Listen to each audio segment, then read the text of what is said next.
الرحمن الرحيم نحمده ونصلي على رسوله الكريم أما بعد দুয়ারি আব্দুল হামিদ হাফিজিয়া মাদ্রাসার সাপ্তাহিক জলসায় উপস্থিত দুয়ারি বাইতুল আশরাফ জামে মসজিদের খতিব হযরত মাওলানা নাসিরউদ্দিন সালেহী সাহেব এবং আরও উপস্থিত আছেন আমাদের দর্শী উস্তাদ এবং হযরত মাওলানা হেলালুদ্দিন সাহেব এবং আমার সামনে উপবিষ্ট আমার ছাত্র ভাইয়ের সবাইকে আমার পক্ষ থেকে আন্তরিক সালাম। আসসালামু আলাইকুম ওয়া রাহমাতুল্লাহি ওয়া বারাকাতুহু।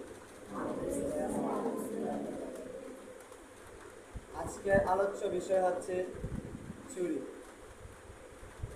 রাসূলুল্লাহ সাল্লাল্লাহু আলাইহি ওয়াসাল্লামের যুগে বনু মাখজুমা গোত্রের এক মহিলা যার নাম ফাতেমা, সে চুরি করল এবং তার বিচার রাসূল সাল্লাল্লাহু আলাইহি ওয়াসাল্লামের কাছে দেওয়া হলো। যেহেতু তারা সম্মানিত ব্যক্তি ছিলেন, তথাপি তারা চাইল যে এই বিচারটা যেন হালকা হয়ে যায়, যেহেতু কোরআনে নির্দেশ আছে আস-সারিকু ওয়াস-সারিকাতু ফাকতাউ আইদিয়াহুমা, চোর এবং চুন্নিদের হাত কেটে দাও। সে অনুযায়ী রাসূল সাল্লাল্লাহু আলাইহি ওয়াসাল্লামের বিচারও হাত কেটে দেওয়াই হবে। তো তারা এই চিন্তা করলো, যদি আমাদের গোত্রের এই ফাতেমার হাত কেটে দেওয়া হয় তাহলে তো আমাদের যে বনু মাখজুমার যে সম্মান আছে তা ধূলিসাৎ হয়ে যাবে। তখন তারা রাসূল সাল্লাল্লাহু আলাইহি ওয়াসাল্লামের পালক পুত্র যায়েদ ইবনে ওসামাকে ধরল এবং বলল যে তুমি রাসূল সাল্লাল্লাহু আলাইহি ওয়াসাল্লামের কাছে সুপারিশ করো যেন এই বিষয়টা বা এই বিচারটা একটু নরম হয়ে যায় বা তাকে যেন কঠিন শাস্তি না দেওয়া হয়।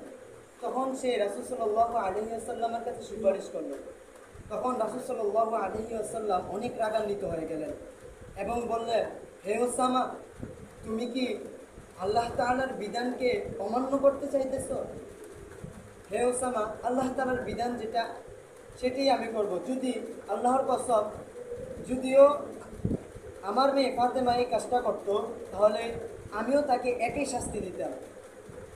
তারপর ওই মেয়ের বনু মাখজুমার গোত্রের যে মেয়ে চুরি করলো তার হাত কেটে দেওয়া হলো এবং পরবর্তীতে রাসূল সাল্লাল্লাহু আলাইহি ওয়াসাল্লাম দাঁড়িয়ে ভাষণ দিলেন এবং বললেন, হে সাহাবীরা, তোমরা এমন কোনো বিষয় নিয়ে আমার সামনে সুপারিশ নিয়ে আসবে না যেটা আল্লাহ তাআলার আইন লঙ্ঘন হয় এবং পূর্ববর্তী সামুদ ও